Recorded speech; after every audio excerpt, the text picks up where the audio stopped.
दोस्तों, समय और हालात आपको किसके खिलाफ और किसके सामने हाथ जोड़कर खड़ा कर दें, इसका अंदाज़ा कोई नहीं लगा सकता। ऐसा ही एक किस्सा है राज खन्ना और ऋषि कपूर का। कोई वक्त था जब राजेश खन्ना, ऋषि कपूर सहित पूरे कपूर परिवार का मजाक बना देते थे, और फिर समय आया जब ऋषि कपूर की वजह से पूरा कपूर परिवार राज खन्ना के खिलाफ हुआ और उन्हें एक बेहतरीन फिल्म से निकाल दिया। और समय का तकाजा देखिए, समय फिर बदला, लेकिन तारीख नहीं बदली जब ऋषि कपूर राजेश खन्ना के सामने झुके हुए दिखाई दिए। और उस दिन राजेश खन्ना ऊपर देखकर, मतलब आसमान की तरफ स्वर्गलोक में बैठे राजपूत साहब को अपना मुकाम बता रहे थे। तो वही किस्सा आपके रूबरू करने जा रहा हूं कि कैसे और क्यों ऋषि कपूर को कई सालों बाद राज खन्ना के सामने झुकना पड़ा था अपनी फिल्म में लेने के लिए। शायद कुछ लोगों को पता होगा कि सत्यम शिवम सुंदरम फिल्म में शशि कपूर वाला किरदार पहले राज खन्ना को ऑफर हुआ था, बातचीत भी हो गई थी, बस शूटिंग शुरू होने वाली थी। लेकिन ऐन मौके पर सारा कपूर परिवार राज खन्ना के खिलाफ खड़ा हो गया था, जिसकी वजह से राजपूत को ना चाहते हुए भी राजेश खन्ना को फिल्म से आउट करके शशि कपूर को लेना पड़ा था। दोस्तों, किस्सा मज़ेदार है, ज़रा गौर से सुनिएगा। दरअसल 70 के दशक में जब राजेश खन्ना नाम के तारे को अमिताभ बच्चन का ग्रहण प्रस्त करता जा रहा था, और उसी वक्त राजेश खन्ना के पास राजपूत साहब सत्यम शिवम सुंदरम फिल्म का प्रस्ताव लेकर पहुंचते हैं। उस वक्त डूबते हुए सितारे को एक किनारा मिलने जा रहा था, लेकिन दूसरी तरफ राजपूत साहब के घर पर उनकी डाइनिंग टेबल पर इस फिल्म के हीरो की बात चल रही थी, जिसमें पूरा कपूर परिवार राजेश खन्ना को इस फिल्म में लेने के हक में नहीं था, तथा सारा कपूर परिवार एक साथ राजेश खन्ना से नाराज चल रहा था।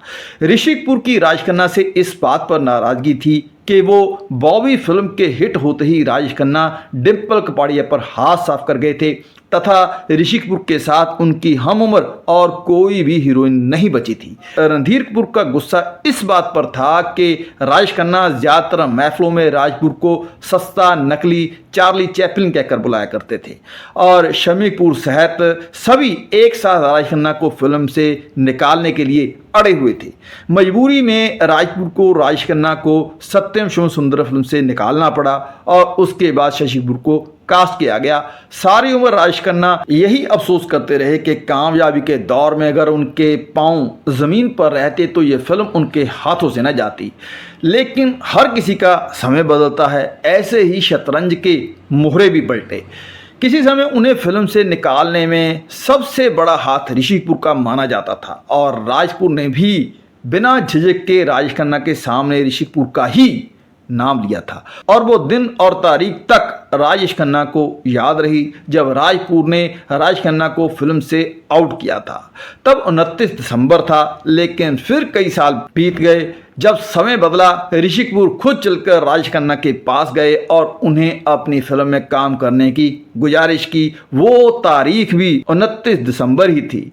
दरअसल ऋषि कपूर अक्षय खन्ना को लेकर अपने निर्देशन के तले अब लौट चलें फिल्म बना रहे थे, तो उन्हें अक्षय खन्ना के पिता के किरदार के लिए राज खन्ना की आवश्यकता आन पड़ी, और अब ऋषि कपूर राज खन्ना को ही इस रोल में लेना चाहते थे। जब ऋषि कपूर राज खन्ना के घर पहुंचे तो राज खन्ना ऋषि कपूर को देखकर मंद मंद मुस्कुरा रहे थे। ऋषि कपूर ने रोल की पेशकश की, और राज खन्ना ने ऋषि कपूर के प्रपोजल को आदरपूर्वक मंजूर कर लिया। उन्होंने कॉन्ट्रैक्ट पर साइन किए और ऋषि कपूर को विदा किया। बाद में राज खन्ना ने अपने प्रिय मित्र भूपेश रसीन से इसी मीटिंग का जिक्र करते हुए कहा कि आज नीली आंखों वाले जब ये मुलाकात ऊपर बैठे देख रहे होंगे तो वो जरूर मुस्कुरा रहे होंगे। दरअसल वो नीली आंखों वाले कहकर राजपूत को संबोधित कर रहे थे।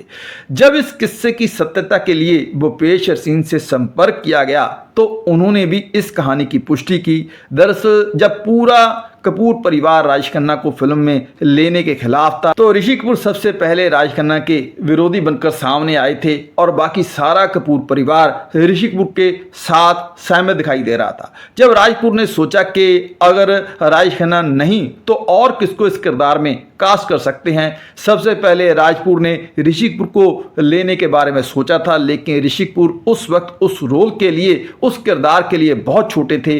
और जब उन्होंने रणधीर और शम्मी की तरफ देखा तो उन्हें दो मोटे मोटे इंसान दिखाई दिए। फिर सभी ने शशि कपूर का नाम आगे कर दिया, लेकिन राजपूर ने कहा कि उस टैक्सी के पास समय ही कहाँ है, वो तो आजकल टैक्सी बनकर घूम रहा है, कोई भी पैसे देता है और वो उसे ले जाता है। शशि कपूर उस दिन उनके साथ उनके सामने ही बैठे थे, लेकिन शशि ने राजपूर का इस बात पर कोई विरोध नहीं किया था। जब सारे परिवार ने शशि कपूर की जिम्मेवारी ली कि वो आपकी फिल्म ज़रूर करेगा, बस आप राजेश खन्ना को रास्ता दिखाइए, तो उस रात राजपूर साहब ने फाइनल कर लिया कि अब राजेश खन्ना सत्यम शिवम सुंदर फिल्म में काम नहीं करेगा, इस फिल्म का हीरो होगा शशि कपूर। तो दोस्तों आज के लिए इतना ही, और किस्से कहानियाँ सुनने के लिए चैनल को सब्सक्राइब करके बेल आइकन को दबा दें ताकि आपको नोटिफिकेशन मिलते रहें। धन्यवाद।